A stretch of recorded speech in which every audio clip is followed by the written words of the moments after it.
8 makukulay na kwento na nagpakita ng pagpapakatotoo, pakikisama at pag-abot ng pangarap.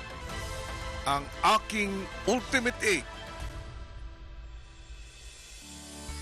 Ashley, sa pagpasok mo sa aking bahay, agad mong ipinakita ang iyong determinasyon ng may puso at pangangiti.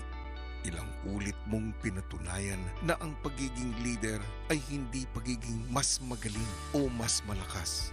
Bagkus ay nasa malasakit, pakikinig at pagdamay. Hindi ka natakot ibahagi ang iyong nararamdaman at laging handang manindigan para sa mga taong iyong pinakakalagahan. Sa dulo ng iyong paglalakbay sa aking bahay, patuloy kang manindigan para sa iyong pangarap. Aking longing sweetheart ng Las Piñas, Ashley. Caprice, una kang pumasok sa aking bahay na tahimik, mapagmasid, ngunit handang yumabong at lumago. Pinatunayan mo na ang lambing at hinhin ay hindi kahinaan.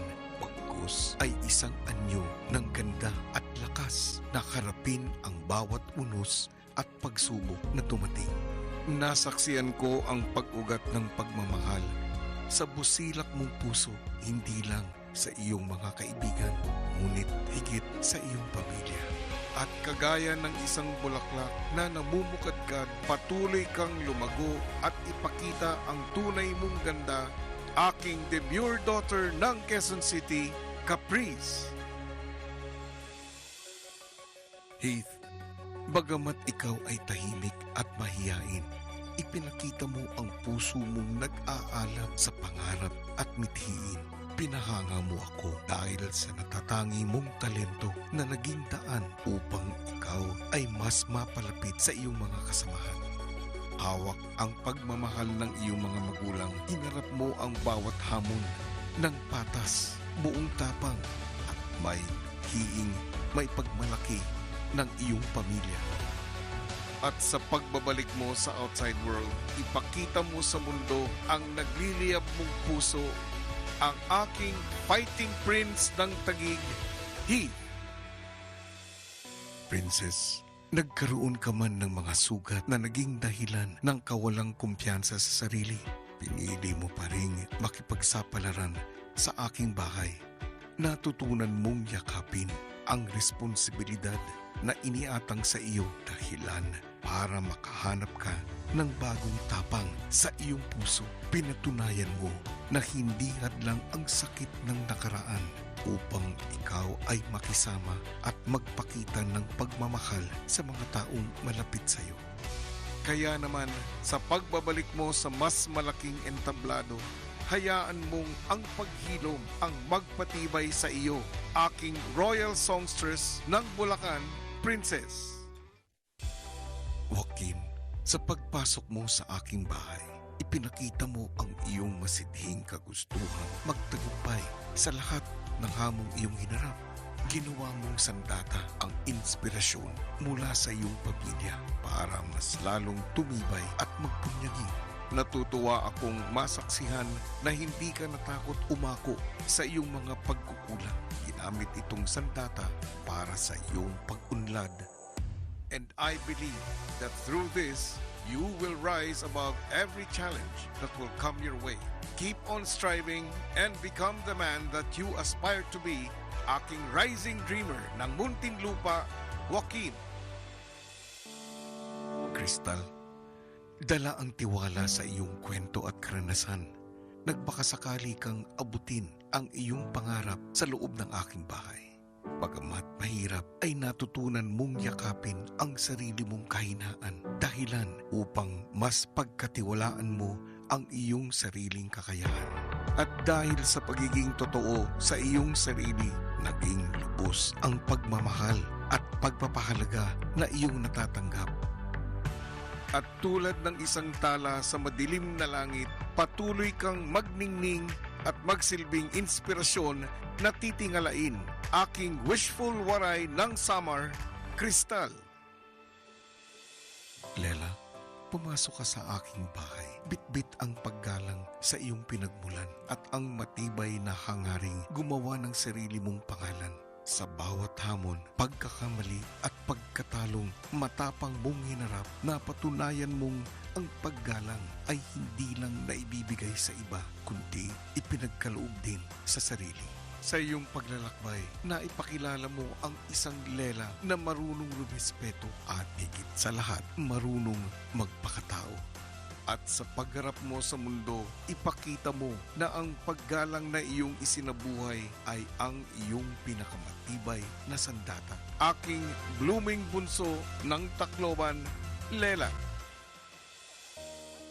Miguel, bagamat mahinahon at kalmado, nakilala kita bilang kabataang may matayog na pangarap. Nasaksihan ko kung papaano ipinagtibay ang iyong mga pakpak ng mga hamon at pagsubok na iyong hinarap.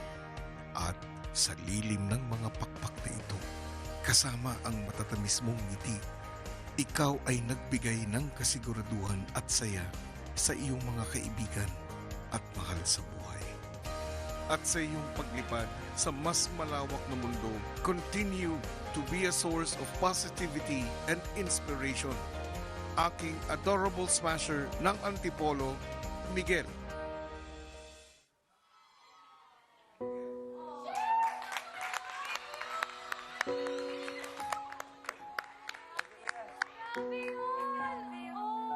Aking ultimate aid. Sa inyong pag-alis ng aking bahay, nais kong buksan ninyo ang aking munting regalo para sa bawat isa sa inyo.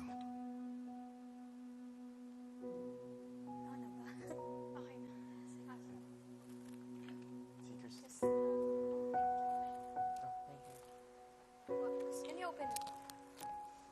Buksan na. Oh my. Maaari nyo na buksan. Pagpapakatao. Oh my. Thank you, Kuya. Kuya. Thank you, Kuya. Suot ko po ngayon. Suotin ko ito ngayon. Suotin, Kuya. Pagpapakatao. Thank you, kuya. Ito sa ano? I'm gonna miss you. Tapos may pangalan natin sa likod. Housemates, Kuya, nakaukit sa mga bracelet na yan ang isang salitang nais kong isabuhay ninyo. Ang pagpapakatao. Mas mahalaga ito sa pagpapakatotoo dahil ito ay ang panghabang buhay na pagbuo ng marangal na karakter habang pinakikitunguhan ang kanyang kapwa ng may malasakit. Serbisyo, dignidad at respeto.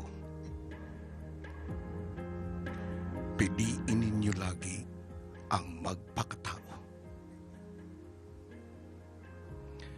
Maraming salamat, and I will always be very proud of you, aking minamahal na Ultimate 8.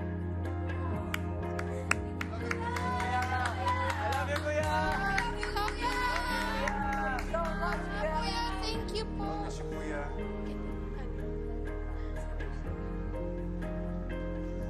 Ay, nako, mapapasahan ng oil na lang talaga tayo, Kuya Luno. Iba yon. May pa-message na, may pa-bracelet pa from Big Brother. Wala kaming ganyan noon, ha?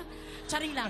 Pero, Kuya Lo, bilang ikaw ang aking Big Brother sa outside world, pwede ba ikaw na lang magbigay ng bracelet sa akin? Tika, ako magbibigay sa'yo. Yes. Pwede naman, isang kondisyon, kaliwaan tayo. Uy, grabe naman Yun yan. ang kailangan mangyari. Pero etong isipin nyo, ang may utang sa inyo ay kami.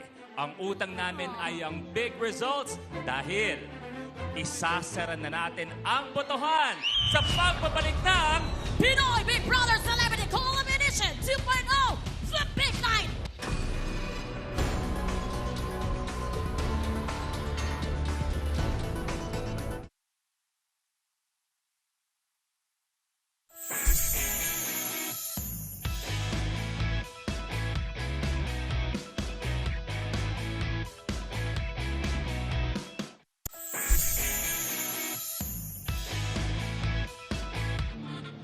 Welcome back, Team Online! Alexa, grabe yung mga mensahe na sinabi ni Kuya. Grabe. Alam mo, sobrang nakaka-fragile talaga mapanood yung parang tribute ni Kuya for our ultimate aid. It was so